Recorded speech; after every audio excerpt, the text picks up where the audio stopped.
Hello guys, कैसे हैं आप सभी। सो गाइस, आज हम आपको क्लास 10th का चैप्टर 11 का एक्सरसाइज 11.1 का क्वेश्चन नंबर 4 कंस्ट्रक्शंस का आईएमपी क्वेश्चन सीरीज बता रहे हैं। तो चलिए समझते हैं बिना किसी देरी के। तो क्वेश्चन दिया है, construct an isosceles triangle whose base is 8 centimetre, मतलब 8 सेंटीमीटर की एक लाइन खींचनी है। एल्टीट्यूड मीन्स होता है बच्चों हाइट ऑफ ट्रायंगल, ठीक है, 4 centimetre. And then construct another triangle whose sides are 1 से 1/2, जिसको आप ऐसे तरीके से प्रेजेंट कर सकते हैं। 2 का मल्टीप्लाई 1 में करा, 1 और 1, 2 का मल्टीप्लाई 1 में करा तो 2 आया, 2 और 1 कितने होंगे 3/2 हुए, ठीक है। The corresponding sides of the isosceles triangle give the justification of the constructions, ठीक है गाइज। तो चलिए, मैंने ऑलरेडी यहाँ पर 8 सेंटीमीटर की एक लाइन खींच ली है, जिसका नाम मैंने एक बी रख दिया है और इसका नाम एक सी रख दिया है। कुछ टेक्निकल एरर के चलते हैं यहाँ पे मेरा कुछ गलत हो गया था, तो इसी रीज़न से मैंने आपको दोबारा से इसको वीडियो को रीराइट कराया हुआ है, जिससे आपको दोबारा से समझा सकूँ। तो ये ऑलरेडी एम दिया गया है ना।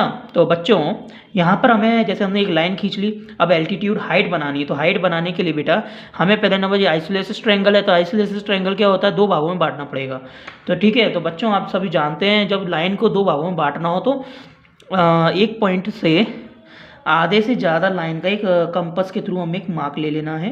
तो ये मैं ले लेता हूँ बेटा, ठीक है। ये ज़रूरी नहीं है बेटा, याद रखना, ये ज़रूरी नहीं है, कहीं पर भी आ सकता है, अपन कितना भी ले सकते हैं, अपन को अपने ऊपर डिपेंड करता है, ठीक है। ये मैंने एक ले लिया।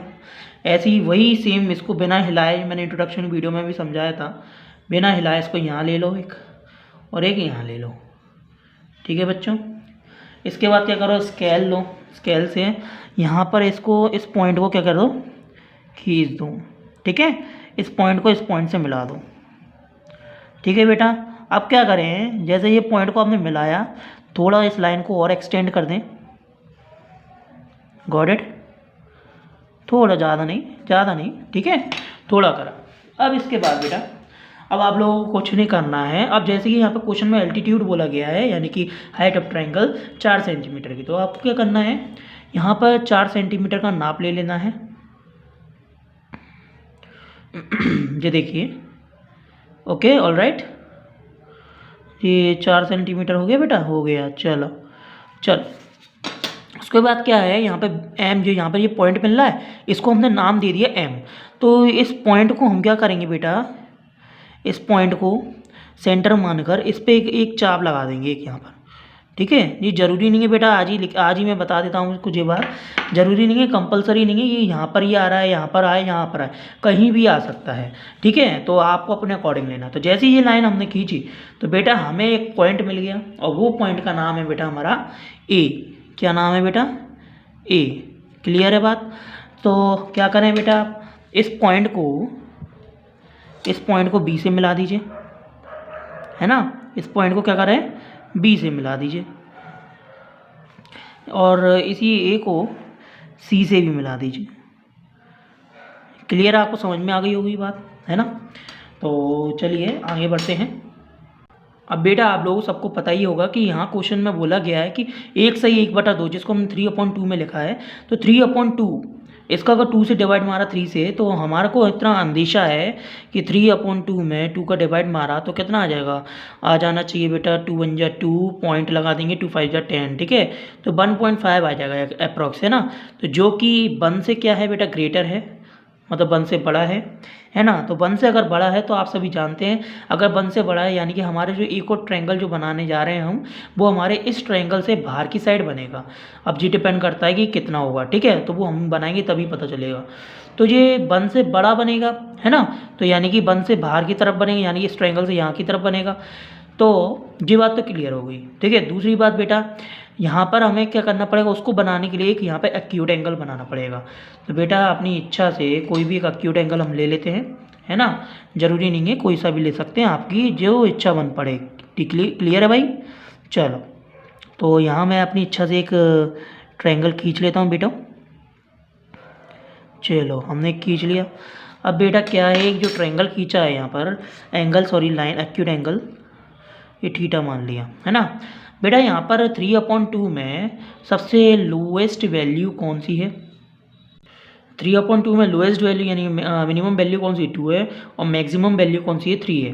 तो 3 अपन यहाँ पे क्या करेंगे 3 बराबर चाप यानी आर्क लगाएंगे, जिसके माध्यम से हम फिर उसके बाद आगे की प्रोसेस समझेंगे, ठीक है।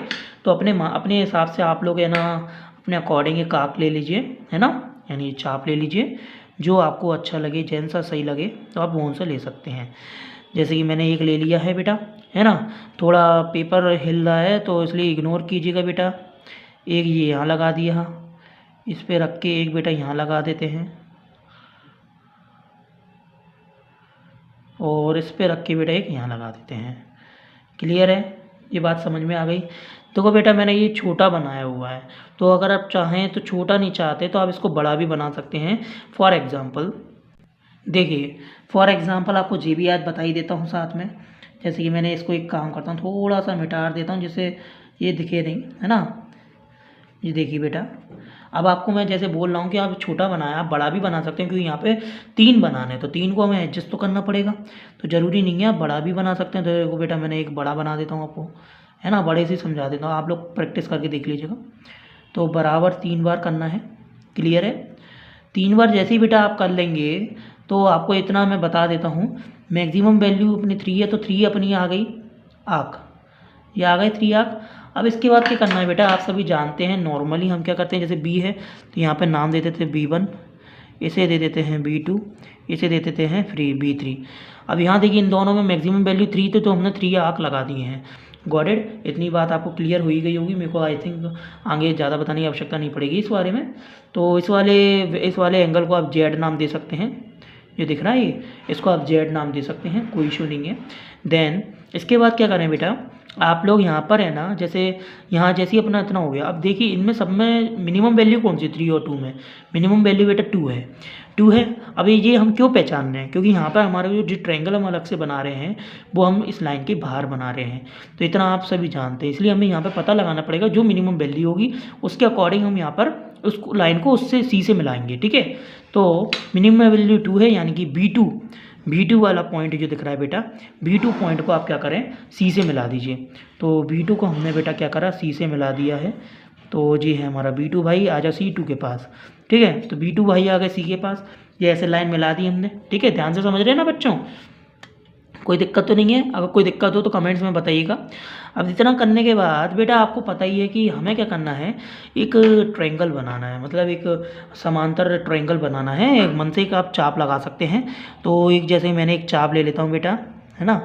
तो मैंने एक चाप लिया, जैसे ही ये मैं एक चाप ले लेता हूँ, देखिए ध्यान से, आप लोग भी बेटा ले सकते हैं।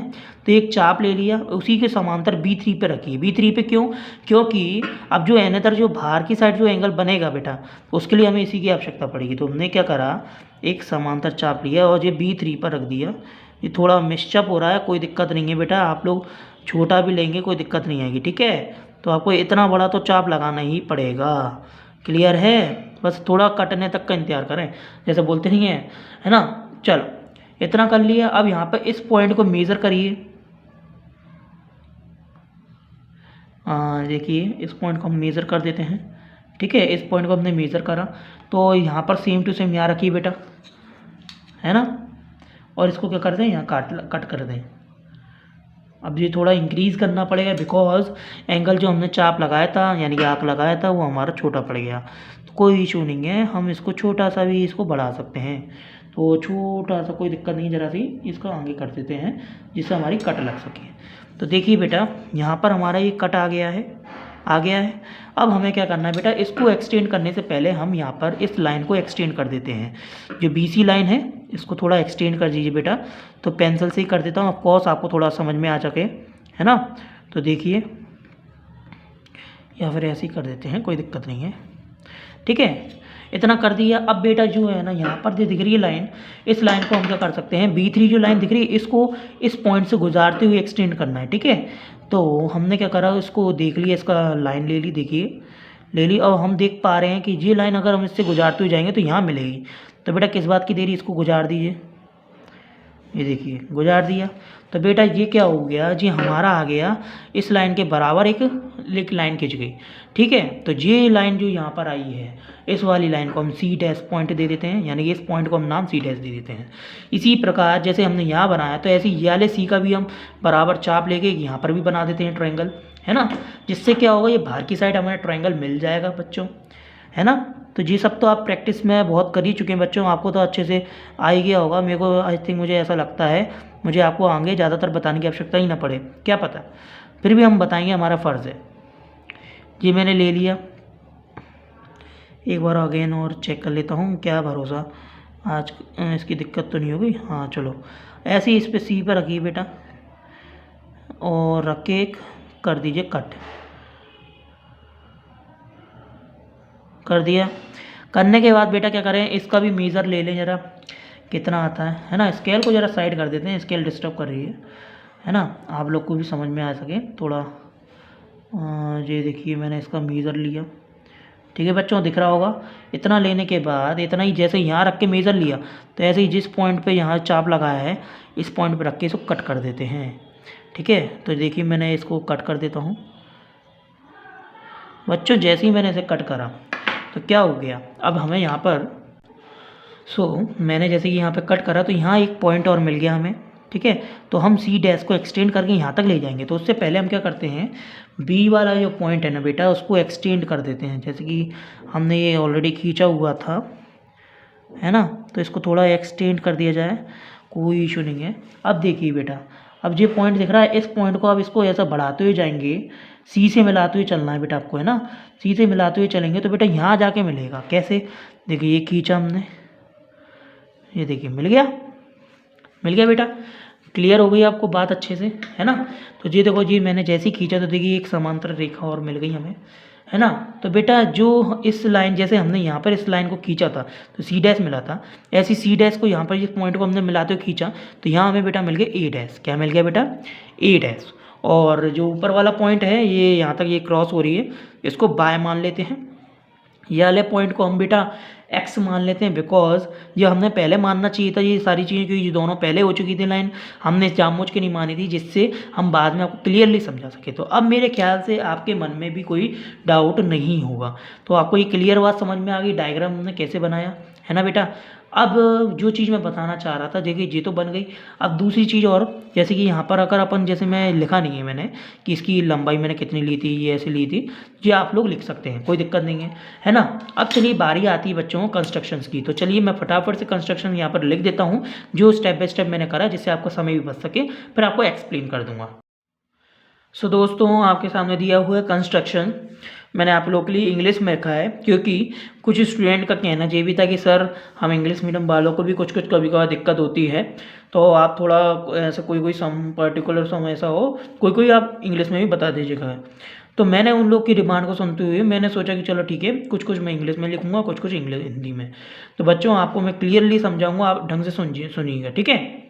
चलिए, कंस्ट्रक्शंस में हमने पहले क्या करा था, आप इस पर ध्यान मत दीजिए। पहले क्या करा था, हमने BC लाइन एक खींची थी 8 सेंटीमीटर की।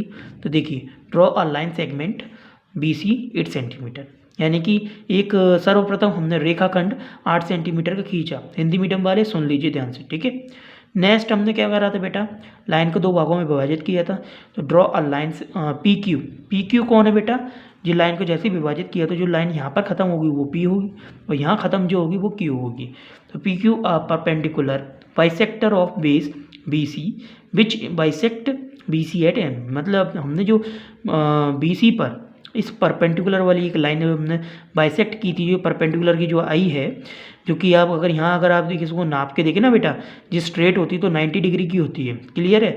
तो आपकी मैं जानकारी के लिए बता दूं कि इसको हमने जैसे ही बाइसेक्ट करा लाइन को, तो हुआ ये कि यहाँ पर जो हमने बाइसेक्ट करा तो BC पर लिखा है, तो BC पर हमें यहाँ एक M पॉइंट मिल गया, ठीक है। तो हमने एग्जैक्ट लिख दिया। Then cut a line segment MA यानी ये MA दिख रहा है, ये 4 सेंटीमीटर का हमने बनाया चाप। फिर यहाँ पर हमने MA बनाने के बाद हमने क्या करा बेटा, कहाँ पर MP, यानी कि MA जो चाप हमने बनाया है वो किस लाइन पे बनाया है, MP पर। क्लियर है। चलिए, अब इसके बाद जॉइन ए बी एंड ए सी, मतलब ए बी और ए सी को हमने मिला दिया, तो इसको हमने ए नाम दिया था, ठीक है। And extend B C to X. इससे पहले आपकी जानकारी के लिए मैं बता दूं कि जैसे ही हमने इसको मिलाया तो बेटा ये एक आइसोलेसिस ट्रायंगल हमारा बन गया था। फिर इसके बाद आगे जो क्वेश्चन बोला हमने अकॉर्डिंग टू क्वेश्चन चला। तो क्वेश्चन में बोला कि extend B C to X और बी ए टू बाय। बेटा हमने जाली प्रोसेस इस लाइन को बनाने के बाद करी थी, लेकिन मैं अभी बता देता हूँ। यहाँ पर हमने क्या करा, इसको हम इसके अकॉर्डिंग लिखे हैं, तो जो बी सी है उसको हमने एक्सटेंड कर दी है और लाइन को, और बी ए है उसको भी एक्सटेंड कर दिया। तो जितना एक्सटेंड करा वो जहाँ पर भी ख़त्म होगी इस वाले को हमने बाय दिया और इस वाले को एक्स नाम दिया। तो फिर उसके बाद जब इसको एक्सटेंड करा तो यहाँ पर हमने क्या करा बेटा, यहाँ पर साफ साफ बोला गया कि draw a ray B Z at point B of B C. मतलब हमने बी जेड पर इसको भी एक्सटेंड किया तो यहाँ पर एक जेड बन गई। तो बी जेड पर हमने क्या करा बेटा, बी को सेंटर मान के एक चाप बनाया था, है ना, एक अक्यूट एंगल बनाया। तो अक्यूट एंगल जो भी बना वो सी बी जेड के नाम से बनाया गया, जो कि थीटा रखा है, क्योंकि ज़रूरी नहीं है, कंपलसरी नहीं, कोई नाम डिपेंड करके करे, अपने अकॉर्डिंग ले सकते हैं, लेकिन डाउन साइड बनाया, ठीक है। ये तो आपको क्लियर हो गई होगी बात।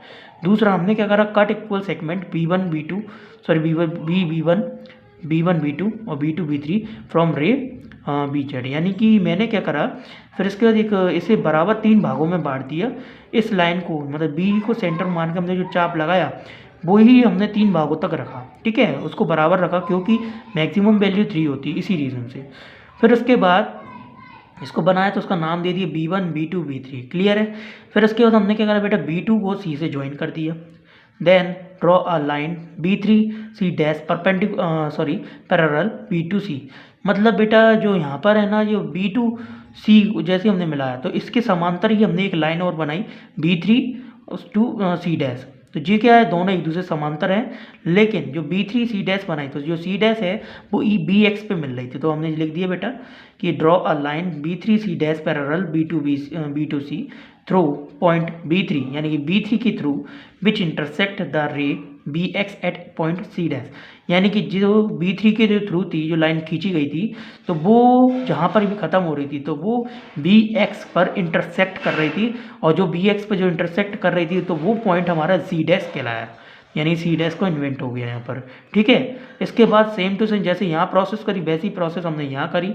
तो लिख दिया draw C dash A dash, यानी C dash A dash parallel C A, ठीक है, a line segment through point C dash which intersect ray B by at point A.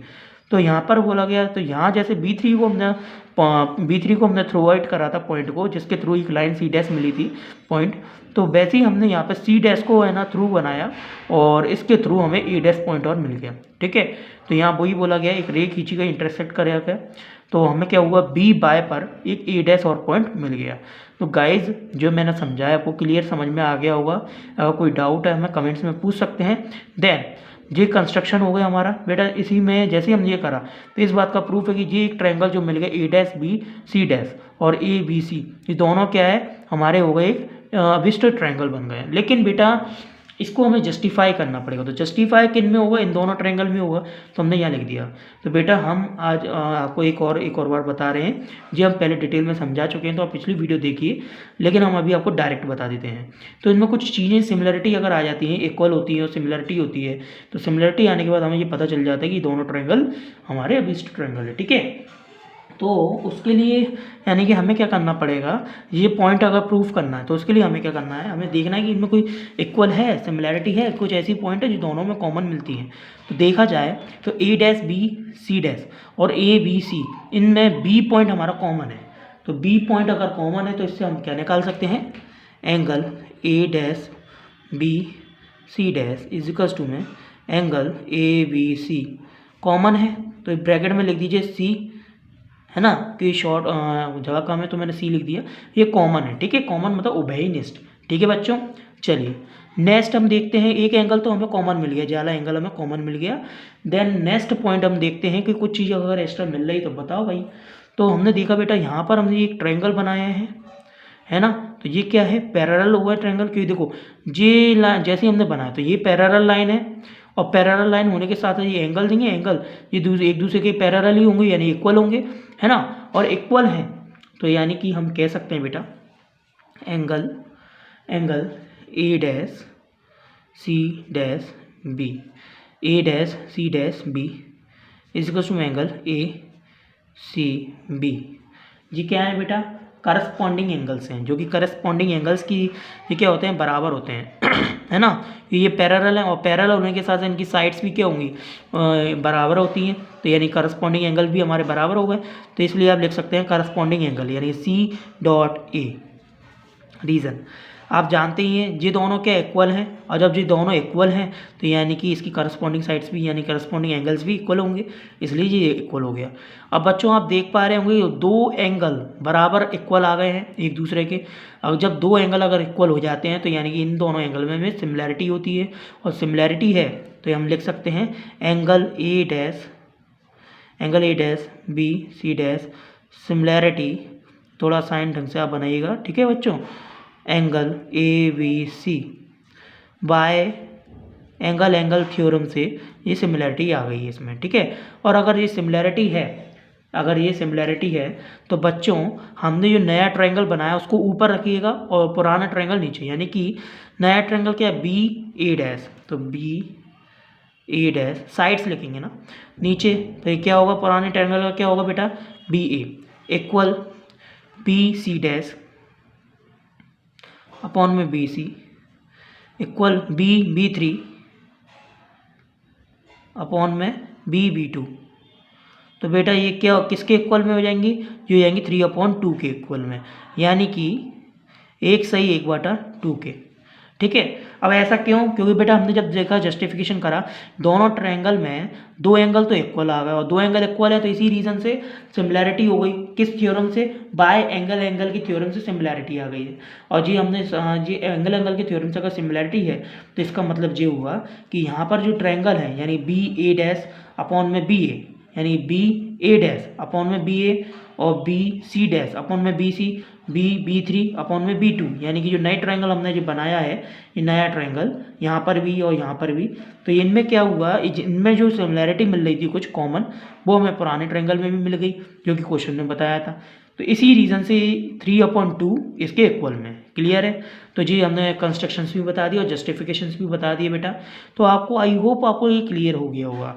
तो बच्चों चलिए मैं नेक्स्ट क्वेश्चन में आपसे मिलूंगा, मैं कोशिश करूंगा कि आपको जस्टिफिकेशन आपको दूसरे मेथड से भी समझा सकूं जिससे आपको क्लियर समझ में आ सके और भी अच्छे से, ठीक है।